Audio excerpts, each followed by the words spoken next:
Hi there, welcome to the YouTube channel. This is Richard and welcome to the video.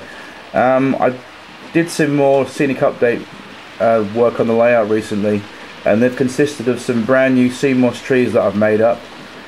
These turned out a lot more better, I think, than the last ones that were in the previous videos.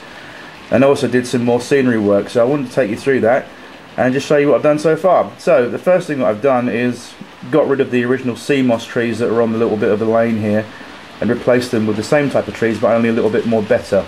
So we've got a new tree growing there, and a new tree growing there, and then one here, which is quite a nice tree. And we also put one here, and also planted a tree over there, just behind the goods shed. And we've got this nice huge tree that now resides in the churchyard, which is over here, which is quite a large tree. And I'll just bring it round like that. But these are really much more better quality, I think, because I did them differently to last time. I think they look better.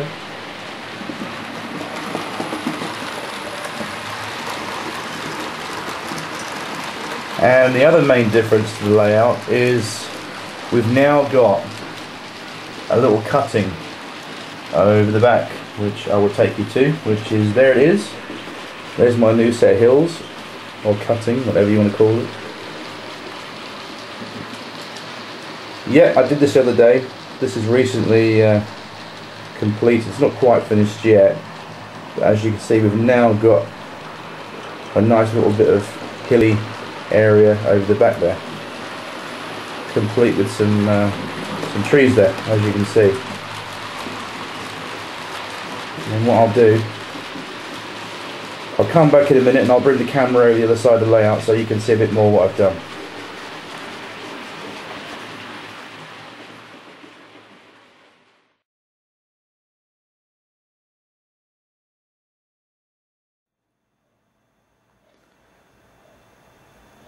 Hello and welcome back to part 2 of the video. Well, the first thing that you'll notice here on the left hand side of the shot is this hilly embankment that has suddenly sprouted up overnight. And this was quite easy to do. It looks quite complicated, but it actually wasn't that hard to do. We just took some plaster bandage and some scraps of wood and some polystyrene foam and just glued them together in a rough framework, much as the same way that I did the tunnel and section over the back of the layout there, just on a smaller scale, and just played around a little bit to get the contours of the land as best as possible. And then just went to lay some plaster bandage over the top of that, and then once it was dry, gave it a coat of emulsion paint, some grey emulsion paint, and then used some scenic glue adhesive, and I put a base colour of some light green turf down.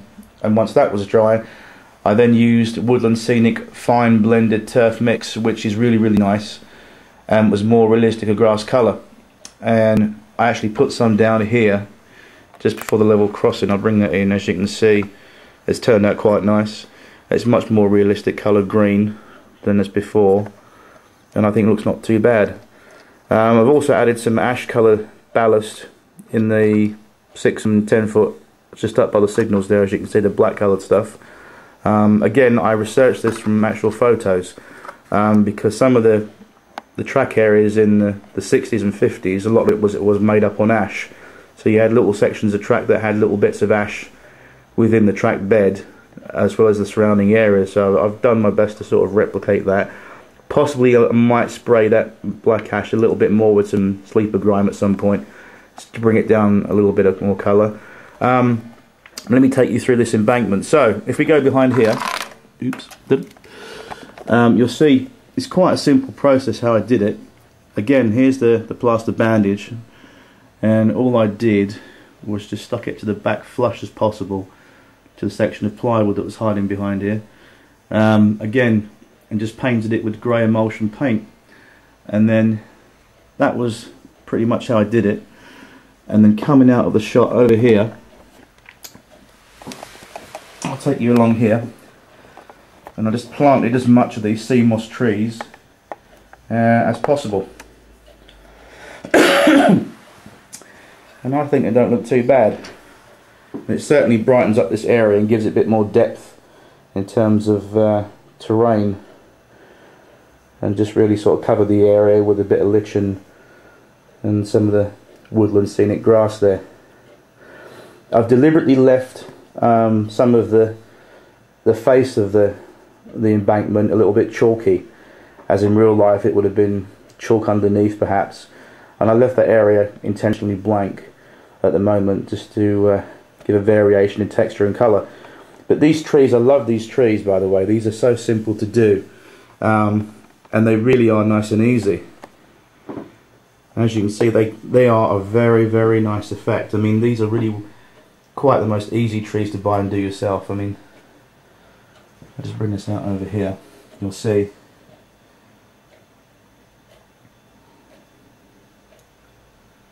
They look quite realistic.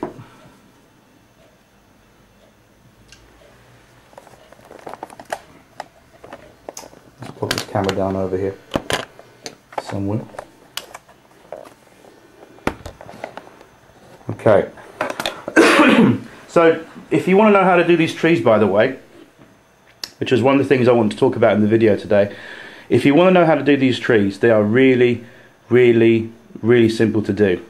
They're not complicated at all. They're very, very easy. And all you do, they're made by a company called Gaugemaster, but you can buy them online under different manufacturers. And what they are called seamoss trees. They're a natural product, obviously, and they come in a dried form, and they've been mentioned in one of my videos before. But I did these differently this time. What I did, I actually took these trees out of the box, and rather than use PVA glue on them, what I actually did was took a can of Railmatch sleeper grime, which is 1406 I believe, and I sprayed these trees from top to bottom with sleeper grime.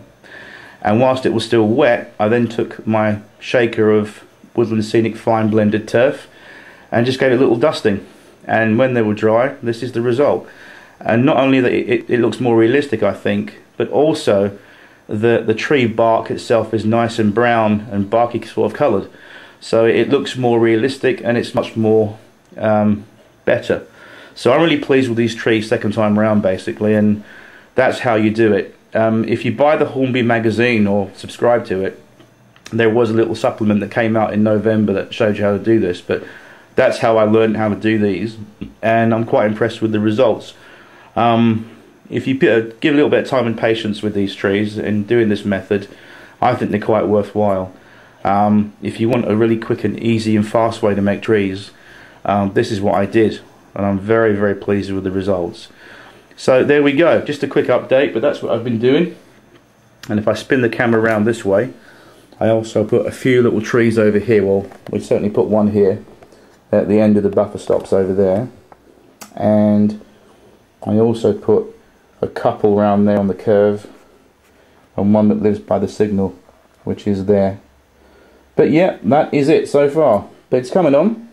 I just thought I'd give you a quick update. Thanks for watching, take care, bye bye.